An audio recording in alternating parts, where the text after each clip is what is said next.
There is no such a thing as Palestine. It's about time to retire, find a different job. You're not a journalist. You don't qualify even to be a mother. Son of Hamas is edited again. Ladies and gentlemen, on Piers Morgan, this is what I really am enthusiastic about when I see videos like this, because I think that we need more people who are qualified with common sense and that are authentic to tell the story of how this whole Israeli conflict is Hamas's fault.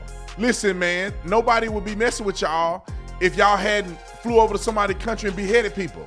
It's really that simple. Hey guys, I want to tell you about this shirt. And as people have seen me wear it, I told you I was going to tell you about the shirt in another video. I explained it in more detail, but this is the Tatum Bus Angel shirt. So there's a front, and then on the back says Tatum Bus Angel. I want you to join me and be a Tatum Bus Angel. We're going to have a medical mobile clinic that is going to be the Officer Tatum Medical Mobile Clinic right here in Scottsdale, Arizona, or Phoenix, Arizona, the service, the entire metro area, where young women can get on the bus. They can get an ultrasound, and we all know that over 80% of women who see an ultrasound, hear the heartbeat, they choose life. This is a campaign to choose life. Help me raise the money. I need you to donate. The link is in the description section. $50 a month or more, or one-time $250 donation. You'll get you one of these shirts and become a part of the Tatum Bus Angels. Like, subscribe to the channel. Y'all already know what to do. Let's get into this. Ladies and gentlemen and ladies, I want you to see this video on Piers Morgan. I really want to interview this guy who's the son of Hamas. I never remember his real name, but I really want to interview him and have a conversation with him, because I think it's a lot of insight from this gentleman that the public really don't have, and also people are not interested in gaining, and meaning people who are acting in poor faith. And this poor woman, I don't want to say she's poor. She probably should have came informed and educated, but she's gonna get towed up from the floor up. Well, you know, this is Abi's desperate attempt to discredit me. I'm a man of the field. I fought against Hamas as part of legitimate intelligence organization, against savage group that were targeting civilians in suicide bombing attacks, waves of suicide bombing attacks that they killed people indiscriminately. So Abi today want me for some reason to apologize for saving human life, because my truth challenges her convenient truth. Abi does not have the authority. She's just a self-appointed low-grade journalist. How can you be a journalist and you call this a genocide, ethnic cleansing? And she just keep repeating ethnic cleansing, genocide, colonialism, etc. None of it is real, including Palestine. It's only in your head. None of it is existential. Palestine was never born. How can you free it? It was never there. It's just a colonial entity, and some people choose to make it into a national identity. And this parrot has been just repeating Hamas propaganda. Marwan Barghouti that she's talking about him, she never met him. I knew Marwan before he got to power. He's a criminal. He killed 5 people. He has blood on his hands. He cheated on his wife. He has a secret son that he never revealed it to the public. Of course, I can't. You see her face, though. She getting toe up on this interview. This is what it looks like when you are parroting talking points and you don't have an original thought. You say things that you think people want to hear you say, and you always get an attaboy, a pat on the back from people who are disingenuous, who will not challenge you, and especially won't challenge you because you're a woman. And you go through life just lingering on with no facts and reality. And I love that this dude just be whooping these people on this show every single time I hear him talk. They are not educated on the topic. And it's apparent. Criticize him, and I can criticize all the criminals that I know personally. She's been there only for a visit, and maybe she had some falafel sandwich, you know, and she really was blown away of the Palestinian experience. There is no such a thing as Palestine. It's about time to retire, find a different job. You're not a journalist. You don't qualify even to be a mother. God dang. Listen, I'm going to another clip. He's still cooking. Roll the clip. Israel's no way of checking, but they seem to have a place. way of checking how many Hamas they're killing. Must have. Listen, it's Israel's responsibility to know the death of their own citizens. This is their responsibility. I don't think I think your question was absurd. This is why you put him on the spot. He was not prepared for it. I didn't put him on the spot. But this is not going to change the reality on the ground. The reality on the ground, Hamas must go. The only side want Hamas to stay is the Iranian Ayatollah. And for some stupid reason, Karen in America wants Hamas to stay. But the Arab world, let me tell you something, Jordan, Egypt, Saudi Arabia, the majority of the Arab world, we are Arabs. I am Arab. We are not Palestinians. We don't want Hamas. We don't want Islam. We want Islamists out of power. Okay. It's as simple as that. All right. They have been killing Jewish and Arab children. Right. This is not your game. This is not her game. It's not about statistics. It's not a game. It's about doing the correct thing of removing Hamas from power. End of the story. Let me interrupt. I don't know why it's so clear to me. It's clear to me that you have Americanized European people who don't understand the conflict in the region.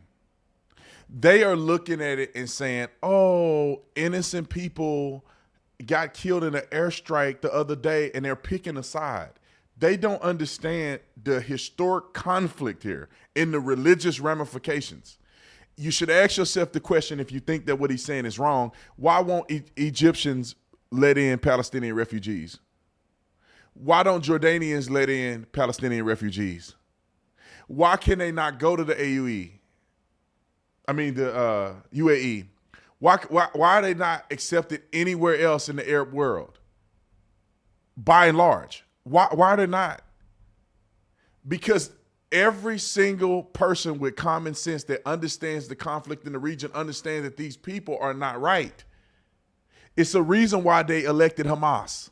Now they have buyer's remorse, but there's a reason they got to this ideological point that they believed in electing a terrorist group.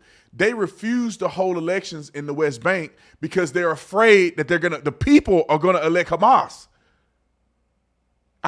And these people are trying to be thinking about war like you think about playing a football game. You have a referee and you have rules and you have in war that's being fought in Gaza. There are no rules. They are not following rules. They still have hostages, which is already against international law.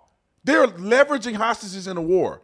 They are fighting a war in plain clothes. Not everybody that's fighting in the war in Gaza are wearing military equipment and notified, or they have garb and they have certain indicia that notifies them as military personnel. They got random people with jeans and T-shirts fighting in the war.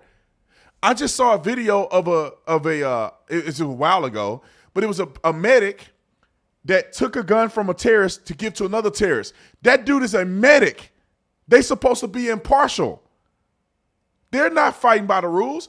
They got bombs and military equipment and artillery and tunnels under schools and places of worship. And what are y'all talking about? And Israel is supposed to go over there and fight a well-defined war.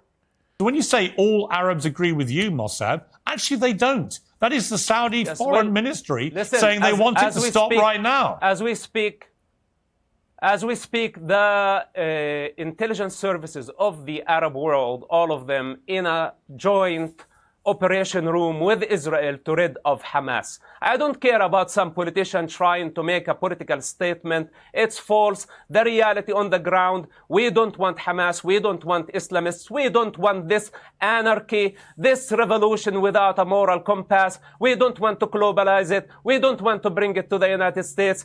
The game is over. Hamas is out and their death warranty has been issued.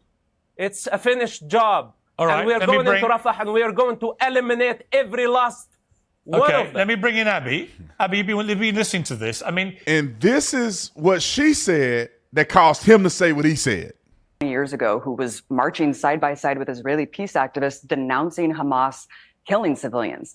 So again, I mean, when we're looking at someone who's worked for Israeli intelligence, who spouts the same rhetoric as Israelis, who say Hamas, but what they really mean is all Palestinians, I mean, it's really hard to debate someone on the fundamental reality and the principles of, the facts of this conflict. Now, to your point, Piers, about what should they do about Hamas, I reject the premise of Israel's genocide. I'm not going to sit here and say, yes, Hamas is a terrorist organization and they need to be eradicated. Of course, that's not true. And I think that we can both agree. What do you mean that's not it's true? An impossible task.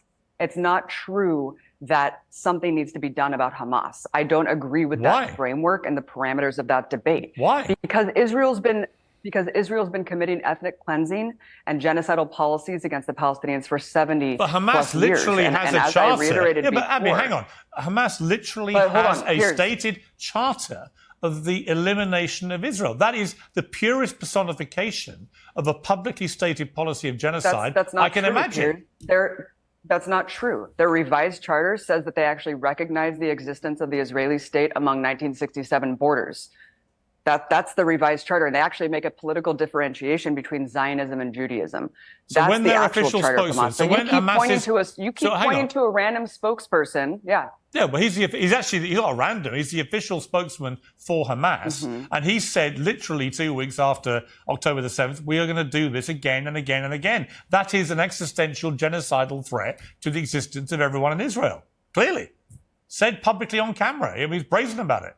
Look, I think that when you're comparing one guy and his statement to literally dozens of genocidal statements. Okay, but look at the official spokespeople of Israel, Piers, and look at the actual genocide they're committing.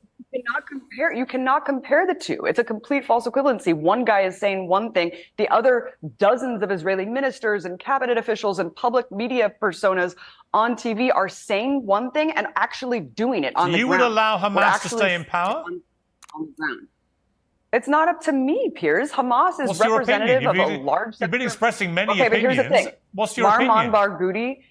Marwan Barghouti is the most popular unifying figure in Palestinian society. He would resoundingly win in an election against Hamas. So what this is about, this isn't about Hamas. This is about eliminating every faction of Palestinian resistance, peaceful or not. It is not about Hamas. It's all about what Hamas did on October the 7th. But Piers, I think we both know it's not. Because what is the military occupation founded upon? When did Hamas come into power? We know that this isn't just about Hamas. What was Israel doing in the West Bank the year prior to October 7th? They killed 500 Palestinians, 80 children. This is ethnic cleansing. This is a military occupation. As long as you have these policies in place, you will never get to the root of the violence, Piers. I have to say, ladies and gentlemen, it is worth watching the whole thing because I think she make a lot of incredible points that he breaks down methodically, in my opinion. I think that both of them are representatives of the conversation for people that support Palestine and Hamas and the conversation for people that support Israel. And I think if you want to hear two people who seem to be knowledgeable about both have a clash, this is the interview that you want to watch. I'll put the link below in the description section. But, I tell you what,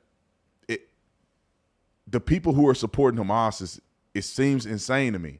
You can say all the stuff that Israel did and but when Hamas goes and beheads people and kills innocent people at a carnival, shooting rockets at a festival, shooting rockets over into Israel, thank God they had the Iron Dome in their manifesto, or whatever you want to call it, their declaration as an organization is to eliminate the Jews in its totality. Somebody can say, well, they updated it. Well, the mission that they started with was to kill all the Jews. And this is the truth. No one can deny this. Israel could kill everybody in Gaza, but they won't. The Gazans want to kill everybody in Israel, but they can't. That's the difference. I'll see y'all in the next one. I'm out.